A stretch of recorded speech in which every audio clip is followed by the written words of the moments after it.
खनित्र अथवा फावड़े का काले रंग का लोहा, इस विराट रूप औदन का मांस और लाल रंग का तांबा इसका रक्त है।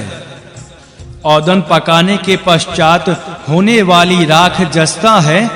सोना इस औदन का रंग है और कमल इसकी गंध है। खल अर्थात खलिहान इस औदन का पात्र तथा अनाज भरने की गाड़ी के फूले हुए भाग इसके कंधे और गाड़ी की हरसें इस औदन के कंधों और शरीर के बीच का जोड़ है। सभी प्राणियों से संबंधित जो आते हैं वे ही बैलों की गाड़ी में जोड़ने की रस्सियां हैं। समस्त प्राणियों के शरीर की गुदा, गाड़ी और जुए को जोड़ने हेतु चमड़े की रस्सियां हैं। यह दिखाई देती हुई पृथ्वी पकाए जाते हुए पूर्वोक्त औदन को पकाने की बटलोई है तथा धुलोक उसे ढकने का पात्र है। खेत में हल चलाने से बनने वाली रेखाएं इस औदन की पसली की हड्डियां हैं तथा नदियों की बालू इसके पेट के भीतर के आधे पके हुए तृण हैं। लोक में विद्यमान समस्त जल इस औदन के हाथ धुलाने के लिए हैं तथा छोटी नदियां इस औदन को मिलाने का साधन है। विराट रूप औदन को पकाने वाली बटलोई ऋग्वेद में और अग्नि पर रखी है और यजुर्वेद ने इसमें आग जलाई है। इस औदन को पकाने वाली बटलोई अथर्ववेद ने पकड़ी है और सामवेद ने इसे चारों ओर से अंगारों से घेर दिया है। बृहत साम पानी में डाले गए चावलों को मिलाने का काठ है तथा रथंतर साम बटलोई से भात निकालने की करछुली है। बसंत आदि ऋतुएं इस औदन को पकाने वाली हैं और ऋतुओं संबंधी रात दिन अग्नि को जलाते हैं। गाय, अश्व, पुरुष, बकरी और भेड़ की उत्पत्ति का कारण विराट ही चरु अर्थात औदन पकाने का पात्र है। सूर्य की धूप उसे गर्म करती है। इस प्रकार महाप्रभाव से पके हुए औदन के द्वारा यज्ञों से प्राप्त होने वाले सभी लोग पाए जा सकते हैं। इस औदन में सागर, धौ और भूमि ऊपर नीचे स्थित हैं। यज्ञ से बचे हुए इस औदन के अंश से 480 देव शक्तिशाली बने। शिष्य ने प्रश्न किया, हे गुरु, मैं आपके इस औदन की उस महिमा को पूछता हूं जो अत्यधिक है। वह प्रसिद्ध गुरु हैं जो इस औदन की महिमा जाने। गुरु औदन की महिमा के उपदेशक के समय महिमा की अल्पता का उपदेश ना करे। वह औदन दूध, घी आदि से रहित है। ऐसा भी ना कहें कि वह औदन सामने रखा हुआ है अथवा वह अनिदृष्ट है। ऐसा भी ना कहें। ब्रह्मोदन सत्र यज्ञ का अनुष्ठान करने वाला मन से जितना फल पाना चाहे, गुरु उससे अधिक फल ना बताए। वेद के विचारक महर्षि परस्पर कहते हैं कि हे देवदत्त, तुमने इस औदन को पराड मुख होकर खाया है अथवा आत्माभिमुख होकर खाया है। तुमने औदन को खाया है अथवा औदन ने तुम्हें खाया है। यदि तुमने पराड मुख होकर ब्रह्मोदन खाया है तो प्राण तुम्हें त्याग देंगे। ऐसे औदन खाने वाले की महिमा को विद्वान बताएं। यदि तुमने आत्माभिमुख होकर ब्रह्मोदन को खाया है तो अपान वायु तुम्हें त्याग देगी। ऐसा औदन खाने वाले की महिमा को विद्वान बताएं। ना मैंने औदन खाया है और ना औदन ने मुझे खाया है। औदन ने ही औदन को खाया है। सूक्त चौथा देवता मंत्र में बताए गए। हे देवदत्त, पूर्वव्रती अनुष्ठान करने वालों ने जिस शीश से इस औदन को खाया था, तुमने यदि उससे भिन्न शीश के द्वारा खाया है तो तुम्हारी संतान ज्येष्ठ कर्म से मरेगी। अर्थात सबसे पहले बड़ा लड़का मरेगा, उसके पश्चात उससे कम आयु वाला। ऐसा शिष्य से गुरु कहे। शिष्य कहे कि इस औदन को मैंने न पराढ़मुख होकर खाया था और न आत्माभिमुख होकर खाया है।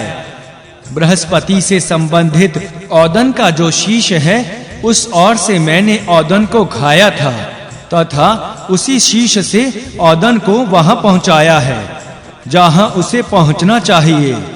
यह औदन सभी अंगों से युक्त, सभी जोड़ों से युक्त एवं संपूर्ण शरीर वाला है। जो पुरुष ऊपर बताए हुए ढंग से औदन को खाना चाहता है, वही संपूर्ण अंगों से युक्त, सभी जोड़ों से युक्त एवं संपूर्ण शरीर वाला होता है। हे देवदत्त, इन पूर्ववर्ती अनुष्ठान करता ऋषियों ने जिन कानों की ओर से इस औदन को खाया था, तुमने यदि उससे भिन्न ओर से उसको खाया तो तुम बहरे हो जाओगे। गुरु शिष्य से इस प्रकार कहे। शिष्य कहे कि मैंने इस औदन को न पराढ़मुख होकर खाया, न सामने होकर खाया और न आत्माभिमुख होकर खाया। मैंने औदन को धावा पृथ्वी रूप कानों की ओर से खाया है। उन्हीं के द्वारा मैंने औदन खाया है और उसे वहां पहुंचा दिया जहां उसे पहुंचना था। यह औदन सभी अंगों से युक्त, सभी जोड़ों वाला और संपूर्ण शरीरों के रूप में है। जो इस औदन को इस रूप में जानता है, वही समस्त अंगों वाला, सभी जोड़ों सहित एवं संपूर्ण शरीर युक्त होता है।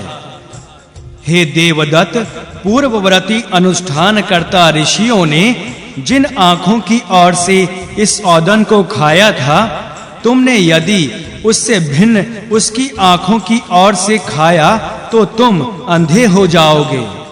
गुरु इस प्रकार अपने शिष्य से कहे। शिष्य कहे कि मैंने इस औदन को ना पराढ़मुख होकर खाया और ना सामने होकर खाया और ना आत्माभिमुख होकर खाया है। मैंने इस औदन को सूर्य और चंद्रमा रूपी आंखों की ओर से खाया है। मैंने इसे उन्हीं के द्वारा खाया है और इसे वहीं पहुंचा दिया है जहां इसे पहुंचना चाहिए। यह औदन सभी अंगों से युक्त, सभी जोड़ों सहित एवं संपूर्ण शरीर वाला है। जो इस औदन को इस रूप में खाना जानता है, वही समस्त अंगों से युक्त, सभी जोड़ों सहित एवं संपूर्ण शरीर वाला है। हे देवदत्त, पूर्ववर्ती अनुष्ठान करता ऋषियों ने जिस मुख से इस औदन को खाया था, यदि तुमने उससे भिन्न उसके मुख की ओर से खाया तो तुम्हारी संतान मर जाएगी। गुरु इस प्रकार अपने शिष्य से कहे। शिष्य कहे कि मैंने इस औदन को न पराढ़मुख होकर खाया और न सामने होकर खाया और न आत्माभिमुख होकर ही खाया। मैंने इसे ब्रह्म रूपी मुख की ओर से खाया। मैंने इस औदन को इसी मुख से खाया और वहीं पहुंचाया जहां इसे पहुंचना चाहिए था। यह औदन सभी अंगों से युक्त, सभी जोड़ों वाला एवं संपूर्ण शरीर से युक्त है। जो पुरुष ऊपर बताई हुई विधि से इस औदन को खाना जानता है, वही संपूर्ण अंगों से युक्त, सभी जोड़ों सहित और संपूर्ण शरीर वाला होता है। हे देवदत्त, पूर्ववर्ती अनुष्ठान करता ऋषियों ने जिस जीभ की ओर से इस ब्रह्मोदन को खाया है, तुमने यदि उससे भिन्न उसकी जीभ की ओर से खाया तो तुम्हारी जीभ मर जाएगी, अर्थात तुम गूंगे हो जाओगे। गुरु अपने शिष्य से इस प्रकार कहे।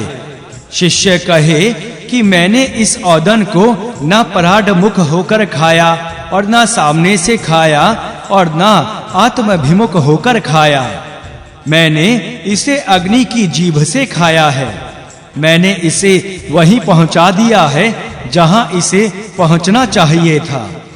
यह औदन समस्त अंगों सहित, सभी जोड़ों सहित और संपूर्ण शरीर वाला है।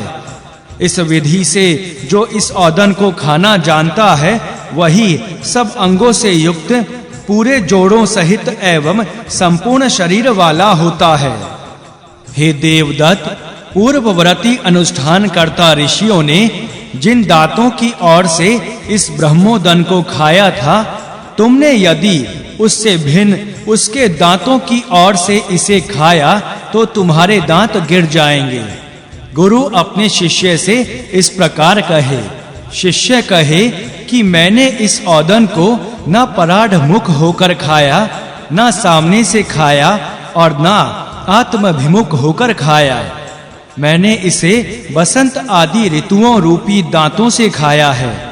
मैंने इसे उन्हीं के द्वारा खाया है और इसे जहां जाना चाहिए था वहीं पहुंचा दिया है। यह औदन समस्त अंगों से युक्त सभी जोड़ों सहित और संपूर्ण शरीर वाला है।